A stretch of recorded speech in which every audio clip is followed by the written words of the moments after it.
Welcome to the Naked Party Time podcast, where we get real and raw about life, leadership, and love. While having lots of fun along the way. So what do you say? Are you ready to get naked? Let's do it. Well, this is your one and only warning that you may want to listen to this episode without young listeners around, because today, you've had your warning. Today, we are talking about sex. What? And I'm starting with this statement. Sex is awesome. Whoop whoop. If I had a party kazoo, I would blast it right now. I was going to grab a birthday one and surprise you, and I forgot. Sex is awesome. It is a good gift from God, but like every good gift, our enemy, the devil, wants to destroy it, and that's exactly what he has done with sex in so many marriages. He is destroying it. That's why today on episode 21 of the Naked Party Time podcast, we want to continue our discussion about intimacy, and we're calling this episode, Let's Talk About Sex. Baby. If you're watching on YouTube, we are glad you're with us, but you didn't get to hear what our podcast listeners just heard, which was a portion of the 1989 Salt and Peppa song called Let's Talk About Sex. No matter how you're engaging with us today, we are so glad you are with us. My name is Jeff Manis, and I'm joined by my co-host, my wife, and my queen, Sabrina. Aw, thanks. Are you ready for this episode? No. You're not? I mean, I am. I just feel nervous and anxious, and I think the enemy's trying to throw us off our game a little bit. Well, we're talking about some deep stuff today. Yeah. And I think it's going to be helpful. We're praying that it's helpful. We prayed just before we started that God would protect us and protect the listeners. And but we think that what we're talking about is a very important subject. It is. And I just don't want to say anything that would embarrass our kids or myself. Well, I need the filter, Jesus, please. And that's what the scary part about doing an episode like this is. Both Sabrina and I have a junior high boy that lives in our minds. Yes. We're not always appropriate in what we say about sex, so we're going to see how this goes. All right. We started out several episodes ago talking about marriage on mission. Yeah. We were walking through our own marriage mission and values. And the second value we have in our own marriage is intimacy. We want to live in intimacy. Yeah. But just that word intimacy has so much baggage that goes with it. So often we equate intimacy with only sex, but it's so much more than sex, right?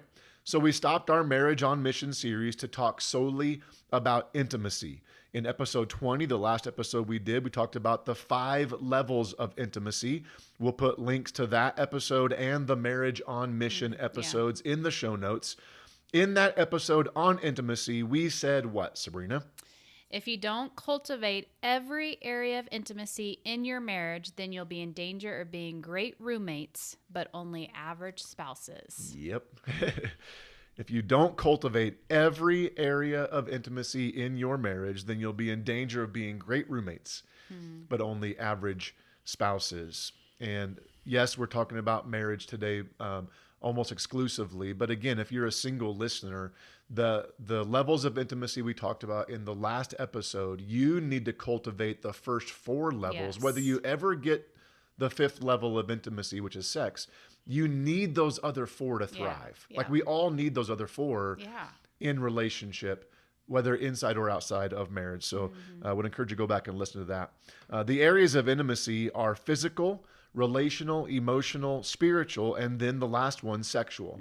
And we really dove into the first 4 levels last time, but today we want to, as the title says, talk about sex. Baby. I can never say let's talk about sex without thinking about that song. So remember, sex is fruit. It's the fruit of being healthy in the first 4 areas of intimacy. But I would also add, as I was thinking through this episode, that sex is fuel. Meaning, I believe when you are truly healthy in the first 4 levels of intimacy in marriage, the fruit will be sexual intimacy. Yeah, that's good. And when you are truly healthy in your sexual intimacy, it will fuel intimacy in the other areas.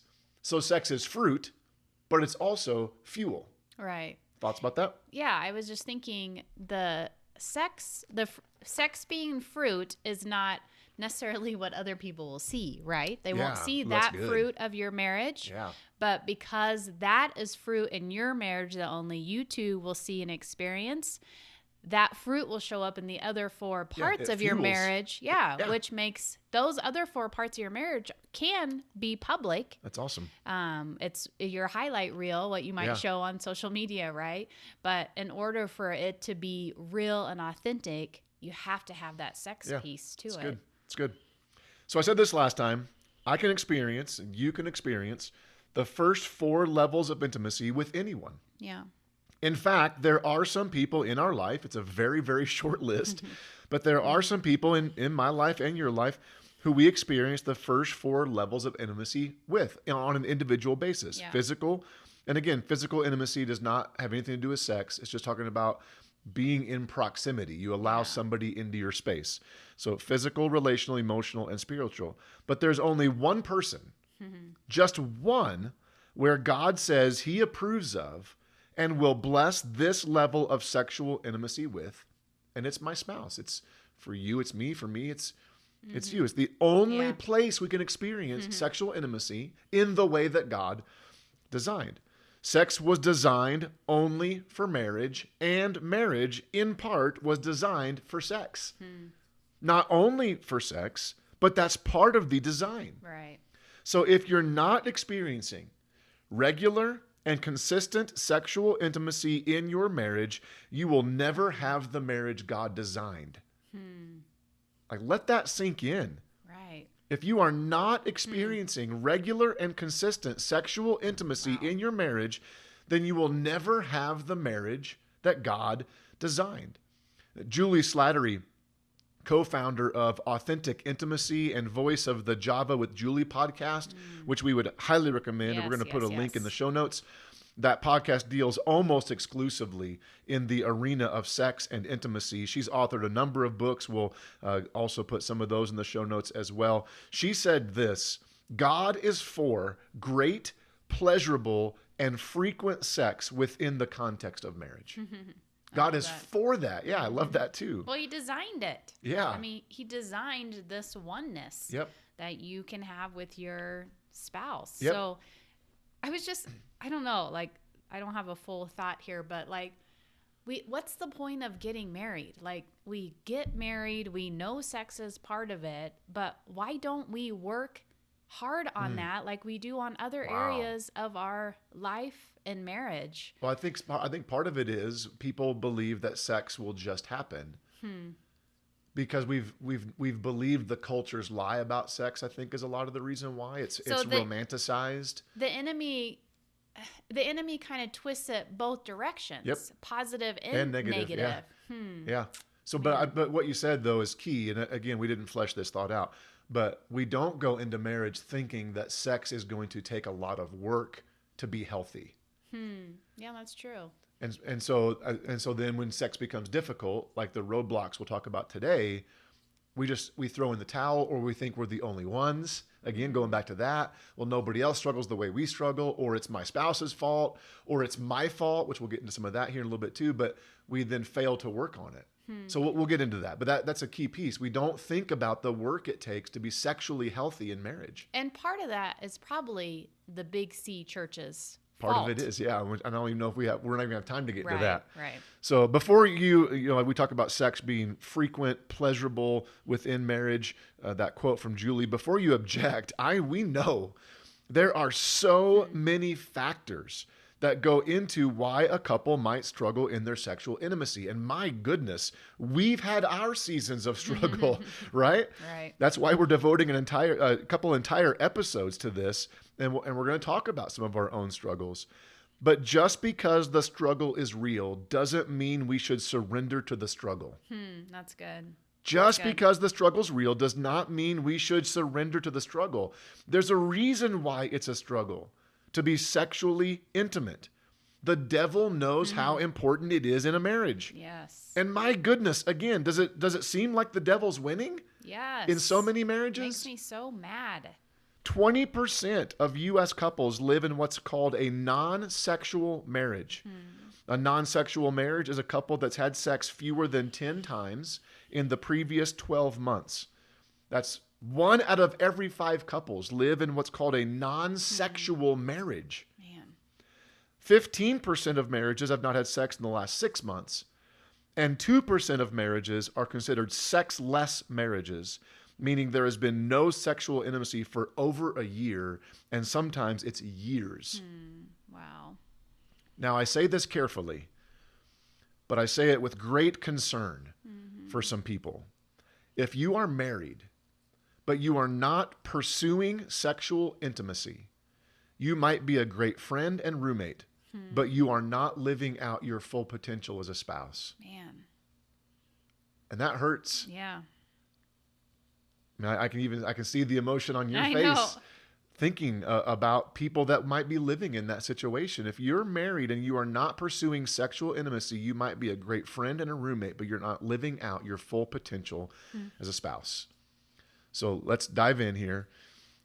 Today we're going to talk about some common roadblocks to sexual intimacy. And we're going to get real and raw about some of our own struggles and how we've overcome them or how we are overcoming them. Then on the next episode, we're going to talk about some tips to thriving sexually in marriage. That will be kind of more of a positive thing. We're going to have some fun on that one. As we've said, if there's not regular, consistent, and mutually enjoyable sex between a husband and a wife, it's a sign that something else is off in the marriage. Yeah. Something in one of the other areas of intimacy, or it's a sign of something off or wrong in one or both of the individuals. Yeah. There's a disconnect somewhere if there's not regular, consistent, mutually enjoyable sex. Again, Dr. Julie Slattery said this: God has designed every woman with her own unique pathway to sexual pleasure. True for a man too. God's design is for you to understand your own and your husband's pathway. But there are also obstacles and roadblocks on the way to arousal. The greatest lovers are those who have learned to tenaciously address roadblocks along the pathway together. Yeah. Isn't that awesome? Yeah, that's so good. Yeah. So there are roadblocks, there are struggles, but you have to tenaciously address those. Well, nothing good in life comes easy, right? Yep. Because we have a spiritual enemy. Yep. And his goal is to take us out. Yep. And he will do that sexually as well. Oh, yeah. So we're speaking, just to clarify, primarily here to couples who, for the most part, would say they have a good relationship. Yeah. They aren't on the verge of divorce or living in an obvious situation where they're not going to be sexually intimate. They're facing some roadblocks. Yeah. As we all do. So let's start with the physical roadblocks. When it comes to physical reasons why there may be a lack of intimacy, you have a broad range of factors. Age might play a factor in it. Obviously, the older you get, the odds of your libido, your sexual drive, decreasing is higher. The older you get, the higher the odds of that decreasing is. But let me say this. I do believe we're not into our golden years yet. Right. So I can't speak from experience. But I've heard other people like Linda Dillow, who's on Dr. Julie's podcast quite a bit. I don't know how old she is, but she's well into her 60s, maybe even older. I think 70s. Okay. Yeah. And then we've talked to some friends who are in their 60s and still pursuing great sexual intimacy.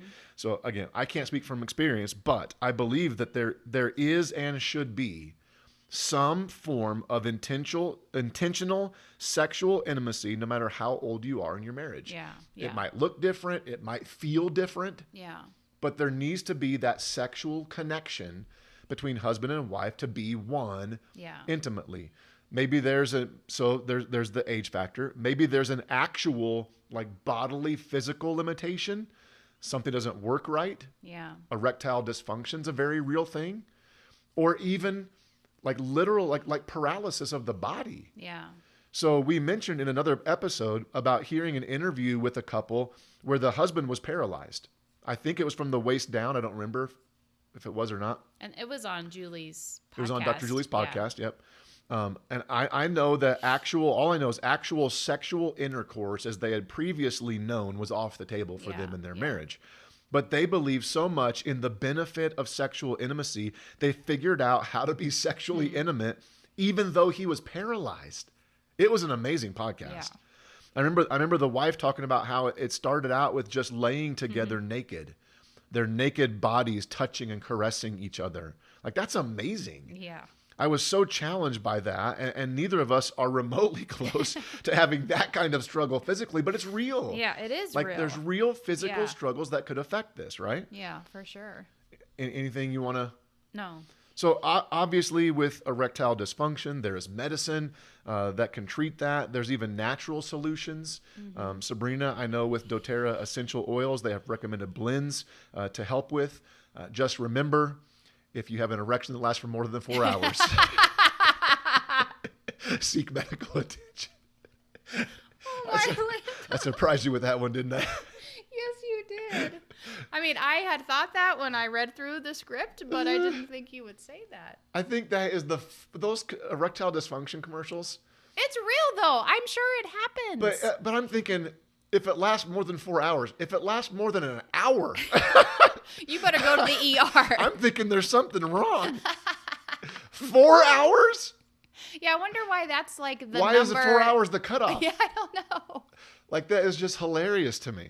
I warned you guys, you might want to put your children away. Oh, goodness. So, Sabrina, I know that you've struggled in this physical area sexually in our life, in a season where you were really struggling with a lack of libido and a physical desire for sex. You had some blood work done, and we found out that your testosterone was very low, like unusually low. Yeah.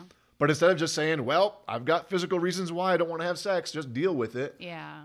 You did something about it. Yeah. Like, you didn't just let it go. So what are some things you did as you were in that season where your libido was lower? Yeah. I was going to look at my blood work because I had blood work then, done again. How long did we wait? Like 3 months? Yeah. And it's gone up. It's not where it should be, but. Yeah, the things you were doing has helped your testosterone the things I go up. did improve my testosterone. So I do use doTERRA essential oils, and so I went to that resource right away, and I made sure that I was consistently taking oil-infused bioavailable vitamins. Bioavailable vitamins are so important because your body reads them as food and uptakes them 100%. So when you're taking hard-pressed vitamins, you're not getting the nutrients you need. So look at the vitamins you're taking first and foremost. And then just different oils. Like I drop ylang ylang under my tongue every single day. It almost sounds like a sexual. Ylang ylang. Oh my goodness. I mean, it's a flower oil, but just dropping it under my tongue gets into my system very quickly. So when I am consistent with that, I do see that it helps my libido. Yep.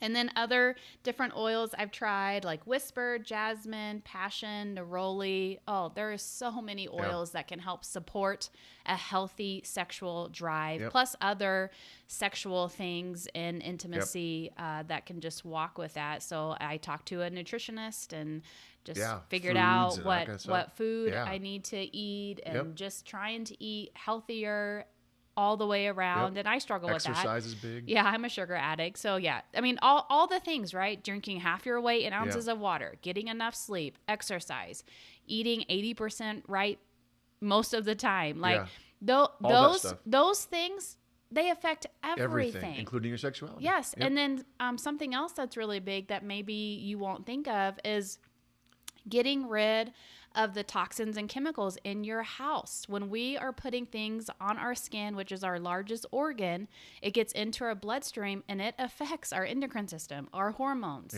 our sex drive. So you really have to pay attention to the ingredients you're using and everything, cleaners, lotions, like all the things, because it's really harming us. Yeah. The word fragrance is such a harmful chemical that literally could be stopping your sex drive. Wow. So you have to take all that stuff into consideration. And then I also did counseling. Yep. I did a form of counseling called Splankna, which is just a results-driven mind-body protocol that is centered around Jesus. Yeah. I did listening prayer, which you've heard me talk about that a ton. In a little bit. So like, I didn't want to give up and just be like, well, I got low testosterone. Sorry, Jeff. Figure it out. I didn't want to do that because I know how important it is for us to come together as one and to and flip off the enemy in a sense. Like, we are one. Yep. Leave You us can't separate us. alone. Yeah. Yes. And I'm thankful for that. I even told you yesterday, thank you for taking seriously working on our sexual relationship. Yeah. I think a lot of times one or both spouses just give up. Yeah. You even shared something with me just the other day that helps you with your desire to have sex. Can you talk about what it was a recent thing you started doing? Oh yeah. If I kind of have a feeling that sex might happen that night, then I started just saying to myself, I want to have sex. Like, our mind is so powerful. Yeah. And I know for me, thinking about it earlier in the day. Yes. I just started thinking about it. Like, I want to have practical. sex. Sex is fun. I love sex. Like, just trying to get my mind and body connected to the physical intimacy part that could come later. The joke there is that sex is so bad with me, you have to work yourself up to do it. Oh my goodness. That is a lie from the enemy. Don't you believe kidding. that? But that's what I was thinking. I know it's what my brother's going to tell me when he hears it. So, but I love that you're very intentional about on date night, for instance. We'll talk about that in the next episode. But on the first rule of date night is you have sex. Yeah. But you on nights where you know that, hey, this is probably going to happen. Right. You do want to be in the mood to do that. And so you're doing the things that it takes to get there, which I love that. I like it. It feels awesome. I just have a mental struggle, low testosterone to get there. But once we're there, it's great. Being real and raw, folks. All that to say, there are legitimate physical reasons that make the struggle for sexual intimacy real. But don't let your reasons become excuses. Yeah. Again, just because the struggle is real doesn't mean you have to surrender to the struggle. So instead of fighting about sexual intimacy in your marriage, fight for it. Yeah. Fight for sexual intimacy. Talk to your doctor about help. Talk to Sabrina or someone else about natural solutions that will help you increase your libido. Yeah. Talk to each other about your physical struggles. And we're going to get more into that in our next episode. Like you have physical roadblocks you might have to fight through. Mm-hmm. Then, if you just follow the levels of intimacy, you might have some relational struggles in the way. There might be something between you two that's keeping you from being sexually intimate. Yeah. I don't want to spend a whole lot of time here, but I'll just say this. Don't let relational issues that could easily be resolved keep you from sexual intimacy. Mm-hmm. So often those relational things are, I'm just pissed off at something you said. Mm-hmm. And so I'm not going to have sex. Mm-hmm. We manipulate sex in the relationship. We withhold it from one another to get something in return. That's relational things. Just deal with it. Yeah. I wrote in our notes, put your big boy and big girl pants on and deal with it. Well, it goes back to communication. Yeah. If you suck at communication in your marriage, work on that. So those relational things, I think those are easier to get over. It's forgiving one another. Yeah. It's talking about things. It's not letting you left the thing out on the counter that I've asked you not to, so I don't want to have sex type things. Like, don't let those relational things get in the way of intimacy. Deal with it, right?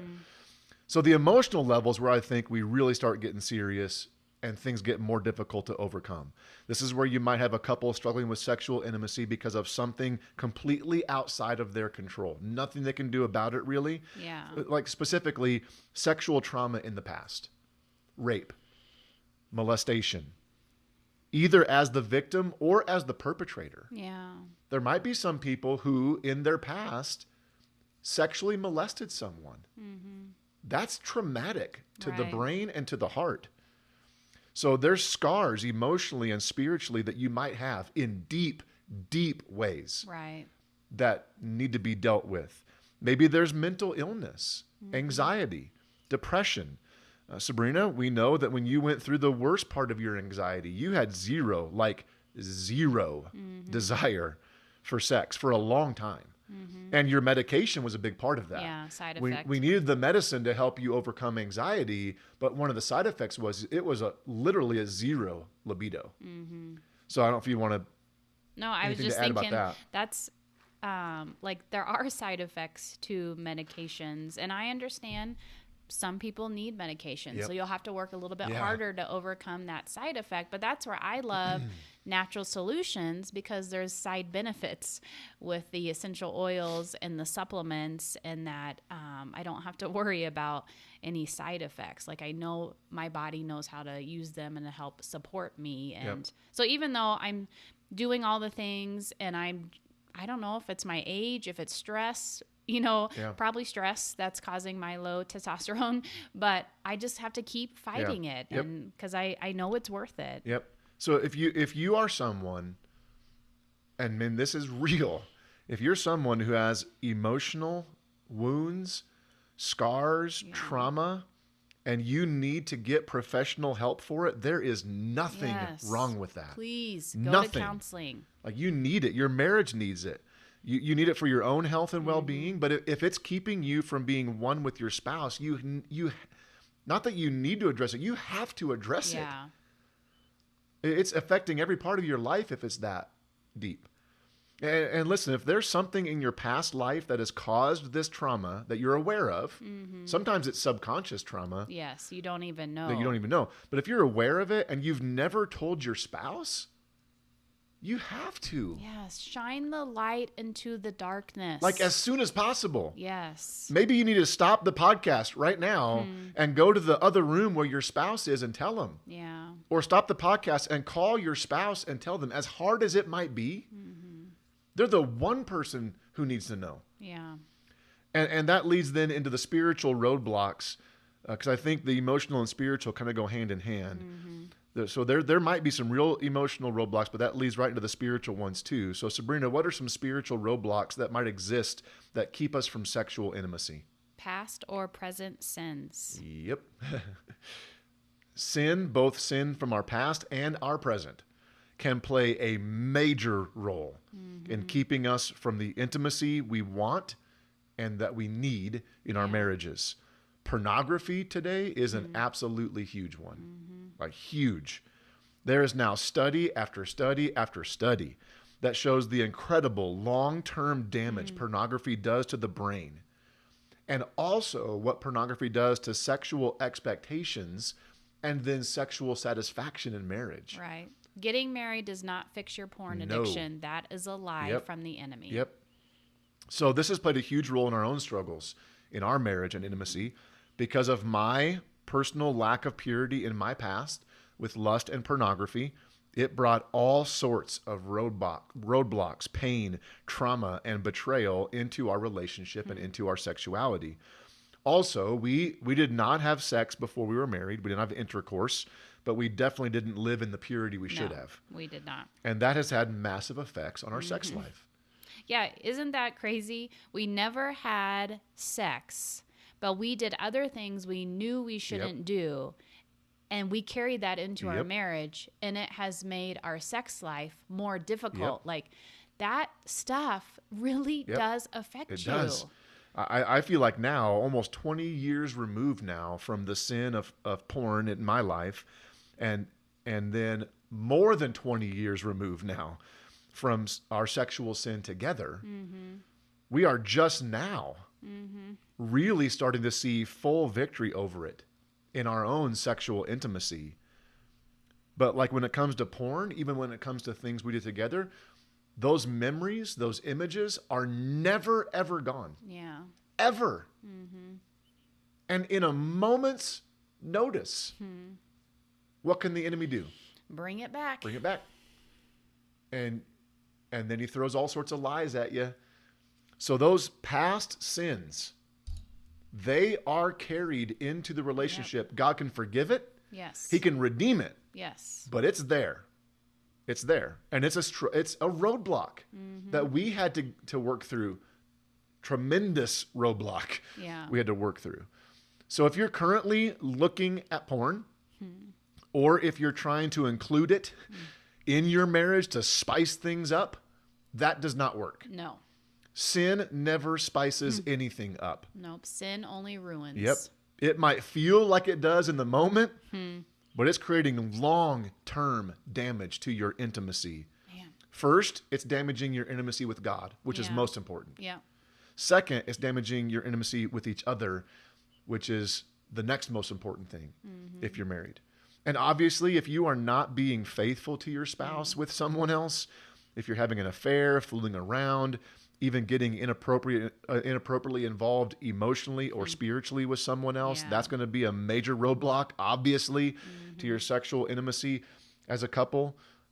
Even other unconfessed sin, like sin in general. Right. Unconfessed sin in your life is going to be a roadblock to true intimacy with God and with each other. So deal with it now. Well, anything you have in isolation, anything, no matter how big or small, anything you're not willing to tell your spouse or somebody else, the enemy will use that. And don't think he won't. Yes. Oh, man. He uses it as a major roadblock. Yes. We've never talked about this, and it would be hard to even do for us to do the math and try to figure it out. But I've wondered on, like, specifically, let's say the financial indiscretions that you were hiding from me.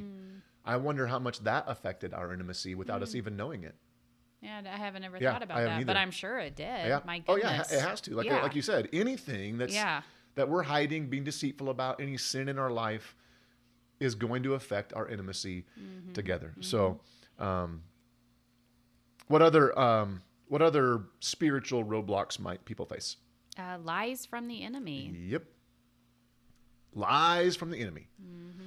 So many people believe lies about sex or lies about themselves or their spouse that keep them from being intimate with their spouse. So, Brenda, what are some of the lies people believe? That sex is dirty or bad. Yep. Or that God doesn't like sex. Yep. I think those two specifically are common ones for a lot of Christians who got married as virgins. Because for so long, they were told, or they told themselves, sex is bad. Sex is wrong. When you're not married, it's bad. It's wrong. And it was always like, no, no, no, no, no, no, no, no, no. But then on the wedding night, you're supposed to flip a switch. Oh, we can do it and now. And all of a sudden, it's good. Like, that's a hard mental shift to make. And sex is good. Right. It's a gift.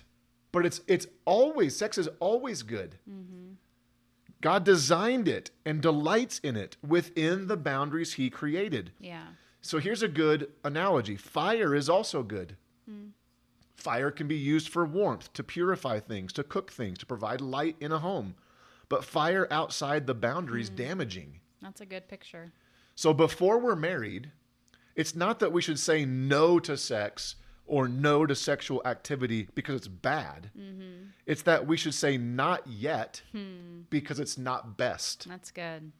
It's not what God designed before marriage. It will cause damage, as we've talked about. Yeah.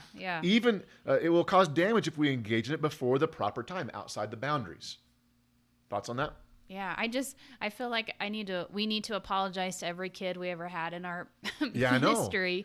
Like, yep, we didn't do a great job teaching the reasons why you say, and I like that. It's not saying no, it's not yet. Yeah, that's so good. Sex is good. It's great. Not yet. It's not the boundary. The fire can't be outside the container. Yeah. Otherwise, it's going to cause widespread damage. The going back to this idea of lies, the devil, Jesus said, the devil is the father of lies. That every time he speaks, he lies because lying is his native language. He doesn't know how to do anything else. But lie. Yep. Yeah. So what are some more lies about sex people believe? Only guys want to have sex. Yeah, it's a big one. We're going to talk about that one here in a second. Because of what I've done before, I don't deserve a good sex life. I hate that. Yep. I'm ugly, fat, undesirable. Yeah, that's a big one. So it's so sad to me how many times I've heard about spouses. Most often it's women, but not always. But so sad when I hear of spouses who won't even be naked in front of their spouse. I love Genesis 2:25. I think it's God's desire to get our marriages to this place. Now the man and his wife were both naked, but they felt no shame. And we've talked about how that word naked, I think, implies so much more than physical nakedness. It's emotional, spiritual, relational nakedness, but it's physical too. Yeah. And again, the devil is a liar. He speaks his native language is lying. So everything he says to you, if it is not true with the word of God, it's a lie. You might need to do some listening prayer to find out the roots of those lies. Where did they come from? You might need to deal with some of that trauma, some of the misinformation about sex, or even the sin of your past. But then once you know the root, let Jesus cut it out. Yes. And replace it with truth. Sabrina, you have some truth statements about sex, right? Yes, I do. Truth statements have become a huge, huge part of our healing journey as individuals and a couple. They aren't just self-help statements or positive affirmations. They are rooted in the truth of God's word, and they help defeat the lies of the enemy in our marriage and in our sexuality. So Sabrina, share some of your truths about sex. Okay, so the first one is it's from Ephesians 5:22 and through 26. So it's kind of about submission, but I feel like that's also good. So I say, I will submit to Jeff in the way God calls me to. I know that Jeff loves me in the same way God loves his church. I will love and support Jeff and all God calls him to be and do as a husband, father, and pastor. The next one I have is from a sermon series you did, Jeff. I will respect, rejoice with, and relate to Jeff. And then the next one is from 1 Corinthians 7:3-5. I give Jeff authority over my body today. I will say yes even when I don't feel like it. Wow. I will not let the enemy get in the way of our sexual relationship. And then the last one is a new one, and it's from a podcast that we'll have in the show notes. The podcast is called Heaven in My Home Podcast. And this podcast was called The Power of Initiating. Francie does such an amazing job talking about sex. But I loved how she said this. I will tap into my superpower of initiating connection with Jeff through sex. That's awesome. In that podcast, she talked about how women initiating, that's our superpower. Wow. Like, because a lot of times, not in every marriage, but in a lot of marriages, the women decide whether we're doing it or not. Like, we kind of wear the pants in that, and that is not submitting to our husband. Hence the why I want to make sure I'm always submitting to Jeff, because I know he's always working on loving me as Christ loved the church. So I love how she made initiating a superpower. That's awesome. That's very cool. So you're a superhero. I am. You're my superhero. That's right. You're my queen. I need a cape. Oh my goodness. I'm going to leave that one alone. So those are awesome. And we say, we have a rotation of words of truth. We don't say all of our words of truth every day, but we say some words of truth every day. Yes. And those are some that you say. So for me, because of my past sexual sin, I had believed the lie that I couldn't please Sabrina and that I didn't deserve great sex or a great sex life. And this is getting super real and raw.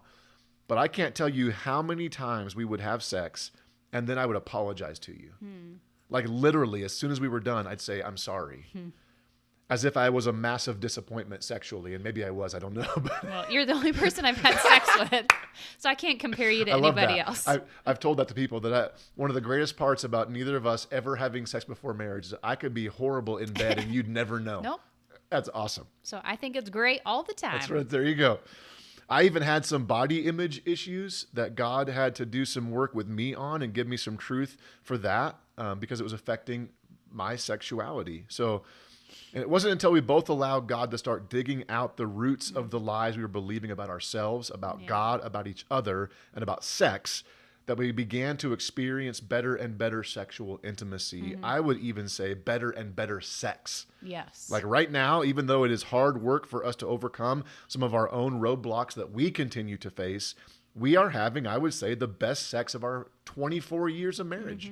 It's super fun. Yeah. It's inventive. We're always trying something new. Like, we just laugh. And sex is not like what you see in the movies where clothes just automatically come off beautifully. And everything happens naturally. And both people orgasm at the same exact time. And it's okay. We're getting real and raw, folks. Yeah, it's okay to laugh and be like, that does not work. Like, it's okay to talk to each other and be silly, and like that's part of growing together. When you want to get married, everybody goes into marriage with, I'm going to spend the rest of my life with this person. So let's spend the rest of our life and have fun and try new things and enjoy each other. So roadblocks are never going to go away. No. Like ever. You just get better at finding ways around them or removing them.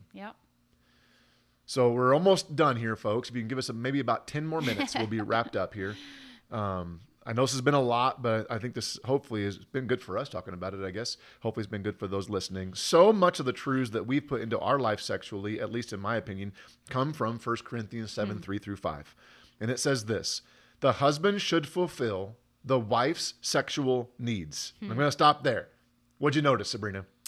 Yeah, it says the wife's sexual needs. Isn't that awesome? Mm-hmm. I love the idea that God starts with the wife's needs. The wife has sexual needs too. Yeah. Not just the husband, as we so often talk about in culture. Yeah. And notice her needs have nothing to do with childbearing.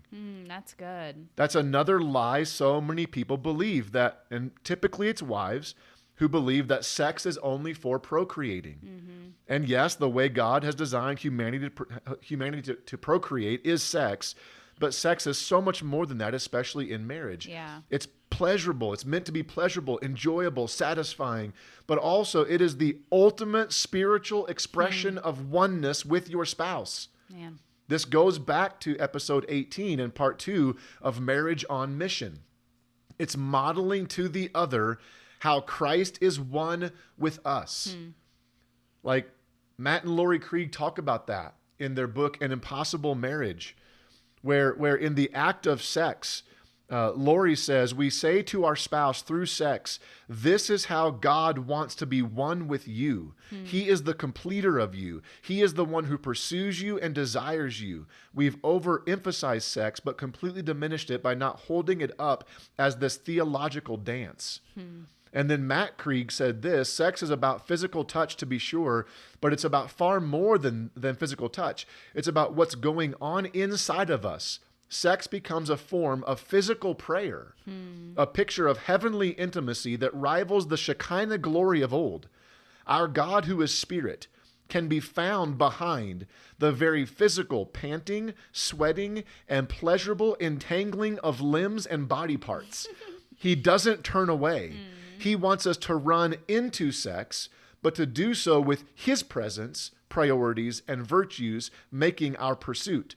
If we experience sex this way, we'll be transformed in the marriage bed every bit as much as we are transformed on our knees in prayer. Capital D dang. That is good. Isn't that amazing? Yes, it is so good. I know that there's been times after having intercourse where we're like, thank you, Jesus. Yeah, like, we have. We have praised him because it's been awesome. Yep. And we felt closer together at times in those moments, spiritually. Not physically, spiritually, than ever before. Yeah. So, continuing on, the husband then should fulfill his wife's sexual needs, and the wife should fulfill her husband's needs. Then check this out. The wife, as you stated, gives authority over her body to her husband, which is why it's so vital as husbands that we love our wives as Christ loved the church. Yeah. No wife wants to give authority over her body to a man who doesn't cherish her, protect her, serve her, and treat her with the utmost care and concern. That's good. Then it says, and the husband gives authority over his body to his wife, which I've never thought about this before. This is a new thing, a new truth for me that I will then, I think, teach in the future. So often this verse is used to hold against our spouse. Not always, but most often by men. See, the Bible says your body belongs to me.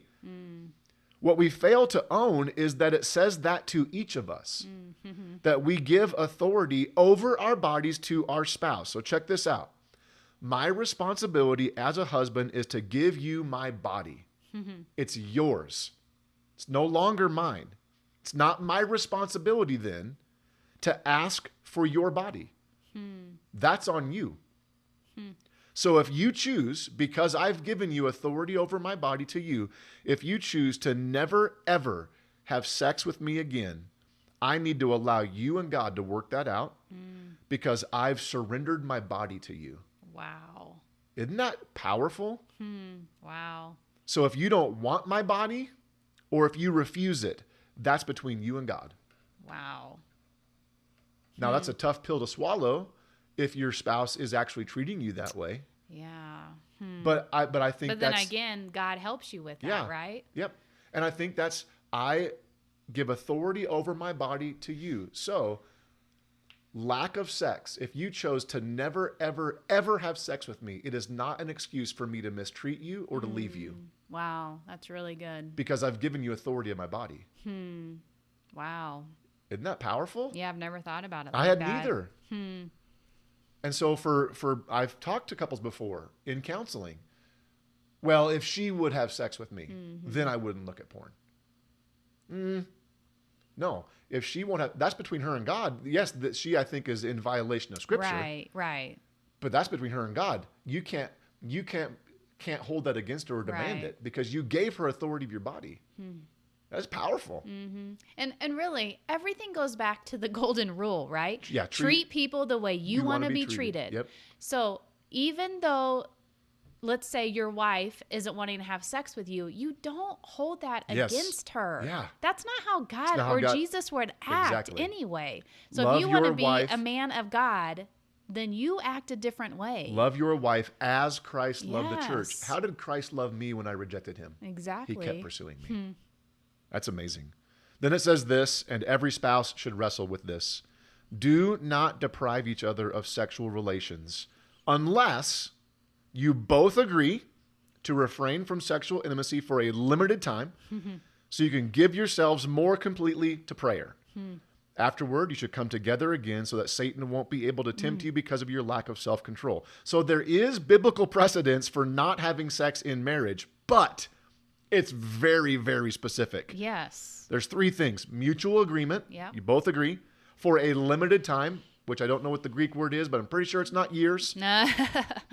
And the goal of doing that is to pray more. I'm pretty certain that the 20% of couples living in a non-sexual marriage and the 2% of couples living in sexless marriages are not doing so for more prayer.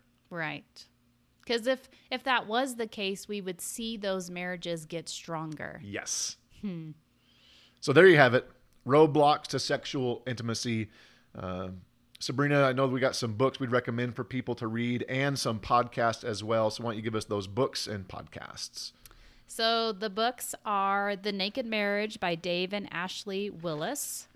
Passion Pursuit, What Kind of Love Are You Making by Dr. Julie Slattery. And then What's It Like to Be Married to Me and Other Dangerous Questions by Linda Dillow. And we'll put all those in the show notes. Yes. And all the books by Julie Slattery are amazing. Yeah, you can't go wrong there. And then podcasts? The Naked Marriage with Dave and Ashley Willis. Java with Julie with Dr. Julie Slattery. And then Heaven in Your Home with Francie Winslow. That's a new one, and it's awesome. Yes, I really like it. One thing that Jeff and I do... Yeah. I mean, we'll talk about this next time too. But go ahead. Okay. But we're just so adamant about, I mean, we've told you guys our goals of getting away. So we can, on purpose, spend time in the car alone. And we almost always listen to podcasts and almost always listen to some Sexual on ones. sex. Yeah. Just to keep us talking about it. Keep the door of communication open. So podcasts are a great way to do that. Yep. So I know this was a whole lot, guys. And if you're still with us, kudos to you. We were real and raw today, and we definitely did not talk about every single part, every roadblock to intimacy, but we talked about ones we've dealt with and common ones. I hope it was helpful for you. On the next episode, which drops on May 11th, Tuesday, May 11th, we will talk exclusively about tips to thriving sexually in marriage.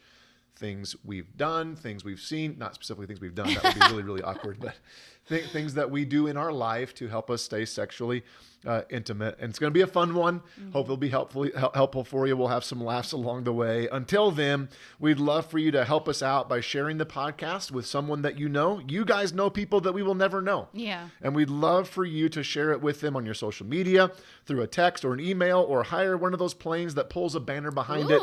Whatever it takes. Also, if you wouldn't mind, please like us on whatever platform you're using. Rate us. Subscribe. If you've not done it, please leave a review. All those things help us spread the message through the podcast. Sabrina, why don't we end with our marriage mantra? Are you ready? Ready. We are united in Christ, unstoppable with Christ, and unbreakable because of Christ. Now it's time for you to go get naked and partay. See you on the other side. Thank you for listening to the Naked Party Time podcast. If you enjoyed this episode, please subscribe, rate, and review on all of your podcast platforms. If you're watching on YouTube, please make sure and subscribe as well. For more content, go to jeffmanis.com.